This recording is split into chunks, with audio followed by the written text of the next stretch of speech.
Each year, the World Economic Forum publishes its Global Outlook for Risk. It has published 18 editions to date, with the first published in 2006. It offers us a snapshot of what's on the minds of those in business, government, academia, the international community and civil society as they consider which risks will shape our world in the years to come. So what picture do these perceived risks paint of the present, and what outlook do they offer of the future? About the future. The report divides risks between 5 categories across 3 timeframes.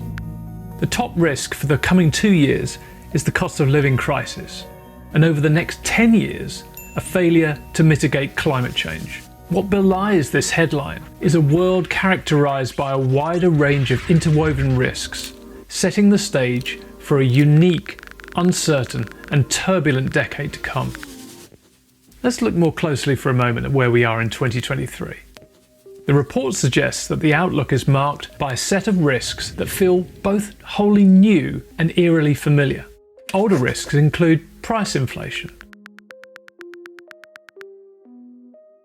cost of living crises. Now, the rising cost of living is affecting all of us. Conflicts between countries over trade and security. President Biden is making clear just how far he'd go to defend Taiwan. And conflicts within countries as societies strain under increased pressure. Even the spectre of nuclear entanglement returns to haunt the world stage. But while these risks might be old, they're not familiar. Indeed, current business leaders and public policy makers have experienced few of these risks in their professional lives. What's more, old risks are being amplified by new developments in the global risk landscape, such as rapid and unconstrained technological development, the unfolding impacts of climate change, and a new low-growth, low-investment and low-cooperation era, which degrades our resilience and capacity to respond effectively.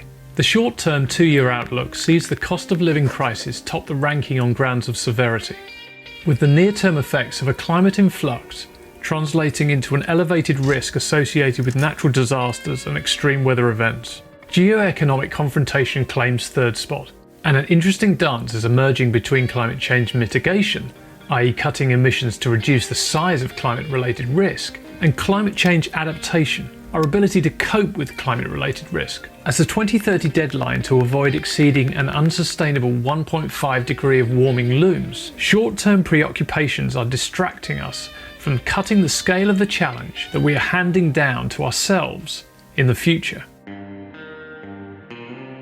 Environmental risks dominate the top of the table of the 10-year outlook, claiming 6 out of the top 10 risks outright. On closer inspection, however, we see that all but one of the risks identified are closely associated with an elevated environmental risk. Failure in one domain cascades into another.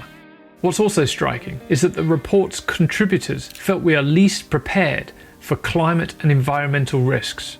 In a world of weakened resilience, parallel shocks dialed into a global system of interconnected risk gives rise to the prospect of something else.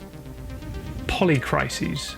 The report defines a polycrisis, a term coined in the 1970s, as where disparate crises interact such that the overall impact far exceeds the sum of each part. This loading of risks tests our resilience, perhaps to breaking point. Increasingly, we'll need to respond not to a series of challenges, but a stack. So what story does this report tell us when we connect these 2-year and 10-year outlooks together? Resilience is expected to gently revive. However, at the sharper end of the spectrum, respondents believe the long term will increasingly be characterized by progressive tipping points and persistent crises leading to catastrophic outcomes. On a more positive note, volatility dampens with an anticipated shift away from permashocks to more occasional surprises. This global risk report may sound a bit gloomy, but its purpose is to consider perceptions of risk. It's important to note it's not a prediction.